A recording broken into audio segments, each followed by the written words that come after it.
This video is sponsored by Ram Ram Group of Companies, co-sponsored by Nature House and Bhaiya Ji Silver Coated Ilaichi। दोस्तों, अल्ताफ राजा का वो गाना तो आपने सुना होगा। वो साल दूसरा था, ये साल दूसरा है। वो हाल दूसरा था, ये हाल दूसरा है। जी हाँ, कुछ ऐसे ही हालात योगी आदित्यनाथ के साथ बने हुए हैं।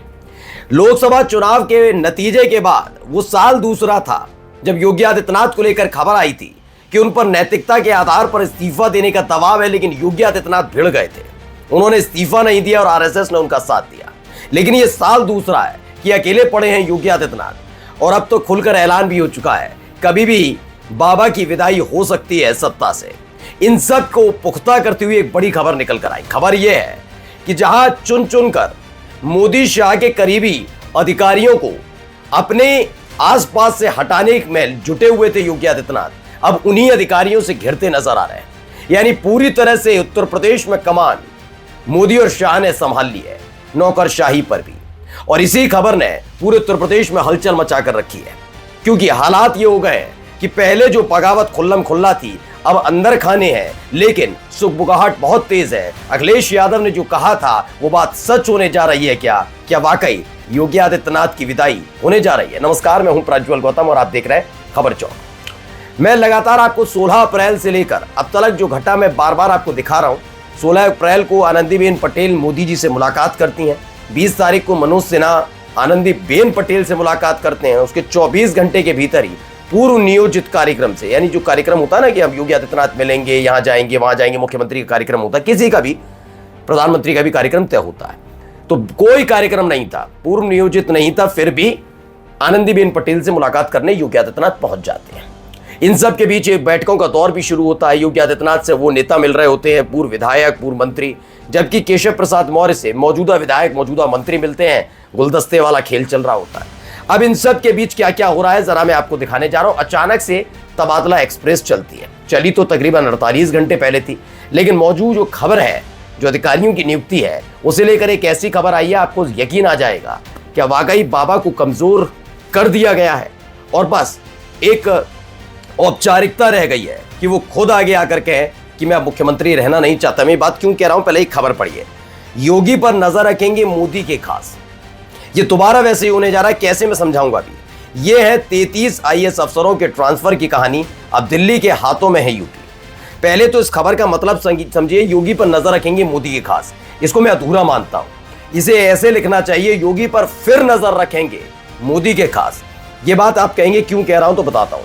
2017 में योगी आदित्यनाथ के मुख्यमंत्री बनने के बाद एक दो लोगों को छोड़ दें तो अमूमन मंत्रियों से लेकर जितने भी अधिकारी हैं वो ऐसे रखे गए जो सीधे मोदी को रिपोर्ट करते थे या शाह को रिपोर्ट करते थे। ऐसे ऐसे अधिकारी, यानी मुख्य सचिव खास तौर पर, वो रखे गए जो मोदी शाह को पसंद थे। यानी अगर योगी आदित्यनाथ से कौन मिलने आ रहा है, मिला तो क्या बात हुई, क्या कुछ बात हुई तो क्या क्या कागज दिए, कागज क्या अप्रूवल लिया, क्या उन पर काम कर दिया, योजनाएं कौन सी हैं, फैसले कौन से हुए, योगी आदित्यनाथ कहां गए, किसके घर, ये तमाम जानकारियां सीधे दिल्ली पहुंचती थी। योगी आदित्यनाथ को यह पता था।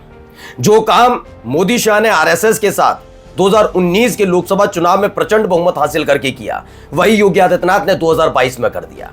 2022 में प्रचंड बहुमत मिलने के बाद योगी आदित्यनाथ ने भी मोदी शाह के उस पूरा जो कॉकस बनाया था उससे बाहर आ गए, और इस कदर बाहर आए कि अपनी मनमर्जी के नेताओं को ही एंट्री दी कैबिनेट में। इनके कहने पर, यानी मोदी शाह के कहने पर भी तो साफ जाहिर करवा दिया कि मेरी मर्जी चलती है, मैं मुख्यमंत्री हूं, मेरे आधार पर रखे जाएंगे। 2024 में दबाव के बाद आपको याद होगा उत्तर प्रदेश में मुख्य सचिव बदलते हैं, और वो जो बदलते हैं उनमें से एक मुख्य सचिव जाते हैं सेवा विस्तार के लिए, लेकिन उनको सेवा विस्तार नहीं मिलता। शाह कहते हैं टेंशन मत लेना, सब करवा दूंगा। लेकिन इसी बीच ऐलान हो जाता है कि योगी आदित्यनाथ ने अपनी तरफ से अपने सजातीय व्यक्ति को उत्तर प्रदेश का मुख्य सचिव बना दिया है। यानी पूरी तरह से कन्नी काट ली गई थी। लेकिन हालिया जो घटनाएं घटी हैं, जिसमें खास तौर पर आरएसएस ने योगी आदित्यनाथ से दूरी बनाई है, उसका असर ये चला, देखने को मिला कि 48 घंटे पहले तबादला एक्सप्रेस चलती है। यानी कि ताबड़तोड़ अधिकारियों के तबादले होते हैं, और छोटे मोटे अधिकारी नहीं है, उस स्तर के अधिकारी हैं जो सीधे योगी आदित्यनाथ को उत्तर प्रदेश में मजबूत कर रहे थे। लेकिन उनका तबादला हो जाता है और योगी आदित्यनाथ अब उन अधिकारियों से घिर गए जो खास तौर पर मोदी शाह के खास है। कैसे, मैं बताता हूं। रातों रात प्रशासनिक फेरबदल, 33 आईएएस अधिकारियों की सख्त कार्रवाई, क्या रात के अंधेरे में जब सो रहा था देश, तो ये वो तमाम बातें बिना किसी सार्वजनिक घोषणा के राज्य के 33 आईएएस अधिकारियों को तबादला किया गया। ये फेरबदल सामान्य प्रक्रिया का हिस्सा नहीं था, बल्कि ये एक सदी हुई रणनीति का परिणाम था जिसे दिल्ली के उच्चतम सत्ता केंद्रों से दिशा मिली थी। इन तबादलों में दो नाम विशेष रूप से अहम हैं। एक है कौशल राज शर्मा और विशाल सिंह, जिनका सीधे कनेक्शन पीएमओ से है। यानी वो सीधे आप अंडर में योगी, ऐसा थोड़ी ना कि अपमानित कर लेंगे, नहीं, वो काम वही करेंगे जो योगी आदित्यनाथ कहेंगे, लेकिन उसकी एक एक रिपोर्ट दिल्ली पहुंचेगी। कोई भी मुख्यमंत्री हो, वो कभी ये नहीं चाहेगा कि उसकी जो गुप्त बातें हैं, जो चीजें हैं, वो डायरेक्ट सार्वजनिक होती रहे, किसी के पास भी जाए, खासतौर पर तब जब आपकी कुर्सी पर लगातार नजर लगी हुई हो। ऐसे में मोदी शाह के विश्वास पात्र अधिकारियों को 7 से 8 महीने तक, ये बात तो यकीन मानिए, दूर रखा योगी आदित्यनाथ ने। लेकिन आरएसएस ने जैसी पैर पीछे खींचे, उसके फौरन बाद ही मोदी शाह पूरी तरह से उत्तर प्रदेश में प्रबल समझ में आ रहे हैं। और आप देख भी रहे हैं जिस तरह के कनेक्शन निकल कर आ रहे हैं। अभी मैंने एक खबर दिखाई थी, मनोज सिन्हा, सोचिए, योगी आदित्यनाथ की तारीफ करने वाले ट्विटर हैंडल मनोज सिन्हा को पहलगाम आतंकी घटना में जिम्मेदार बता रहे थे। मैंने वो खबर भी दिखाई थी। फिर उसके बाद आपने देखा कि कैसे केशव प्रसाद मौर्य का डिग्री वाला मामला, उनके भाई से जुड़ा हुआ मामला, वो एकदम उठ जाता है। यानी वही सारे गुट के लोगों के खिलाफ कार्रवाई की बात हो रही है जो योगी आदित्यनाथ के गुट के खिलाफ है, यानी उनके कैंप के खिलाफ है। उनके साथ वाले कैंप का एक नेता के खिलाफ कार्रवाई हो तो नाम बताइए। नहीं, अब ये क्या है? क्या पीएमओ की प्लांटिंग है या बदलाव?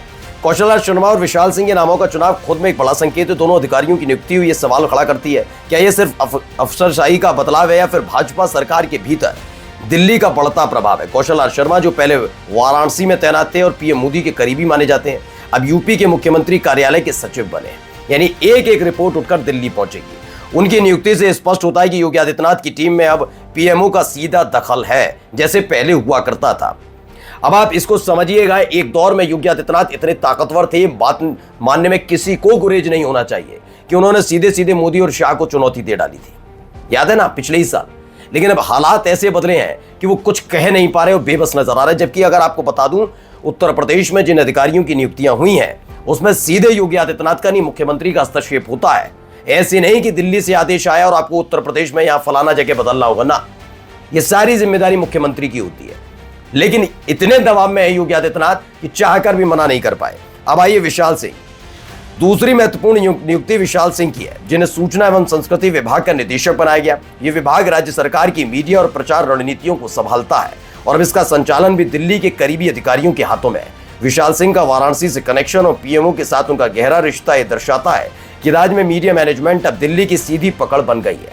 कुल मिलाकर गिरते नजर आ रहे हैं, क्योंकि अभी हाल ही में देखने को मिला था, जब महाकुंभ हुआ था, उसमें महाकुंभ में आपने तमाम, मैं कहता हूं वो राज्य सरकार का वो था, लेकिन आपने देखा होगा उसमें महाकुंभ में सिर्फ और सिर्फ प्लांट क्या किए जा रहे थे, योगी आदित्यनाथ, योगी आदित्यनाथ, योगी आदित्यनाथ। मोदी को समर्पित नहीं था महाकुंभ। जैसे अयोध्या में था, आपको याद होगा कि राम मंदिर के शिलान्यास को लेकर पूरा कार्यक्रम मोदी के इर्द गिर्द था, लेकिन यहां क्या हुआ, महाकुंभ में पूरा कार्यक्रम योगी के इर्द गिर्द था। अब जब सूचना विभाग आ ही गया है पीएमओ के अंडर वाले एक अधिकारी पर, तो समझ लिए कैसे होंगे। लेकिन खबर यह है कि आने वाले वक्त में राह योगी आदित्यनाथ की बड़ी मुश्किल होने जा रही है। ना उनके मनपसंद के अब नेता बचे, ना ही उनके मनपसंद के अधिकारी, बेचारे करेंगे क्या बाबा। नमस्कार। New public inter college Lucknow, admission open. For more information call 0522 282232 और 7755 089585।